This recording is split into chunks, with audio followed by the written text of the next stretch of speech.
বাংলাদেশ মহিলা আওয়ামী লীগের কেন্দ্রীয় সহ-সভাপতি হলেন রেলপথ মন্ত্রী মুজিবুল হক এমপি সহধর্মিণী অ্যাডভোকেট হনুফ আক্তার রিক্তা।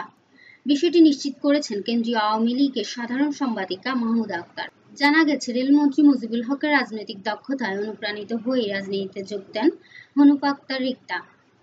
বেশ কয়েক মাস ধরে বিভিন্ন রাজনৈতিক সামাজিক অনুষ্ঠানে যোগ দেন তিনি। সম্প্রতি অনুষ্ঠিত কুমিল্লা সিটি কর্পোরেশন নির্বাচনে নৌকা মার্কার পক্ষে প্রচারণায় অংশগ্রহণ করেন হনুফ আক্তার রিক্তা। এদিকে অ্যাডভোকেট হনুফ আক্তার রিক্তা সহ-সভাপতি নির্বাচিত হওয়ায় সামাজিক যোগাযোগ মাধ্যমে অভিনন্দন ও শুভকামনা জানিয়েছেন বিভিন্ন রাজনৈতিক ও সামাজিক অঙ্গ সংগঠনের নেতৃবৃন্দ সহ সর্বস্তরের মানুষ।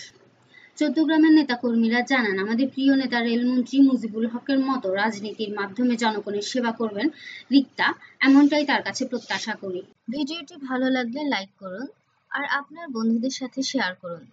দেশ বিদেশের চলমান ভাইরাল নিউজ এবং বিনোদন নিউজ সহ সকল আপডেট সবার আগে পেতে আমাদের চ্যানেলটি সাবস্ক্রাইব করুন।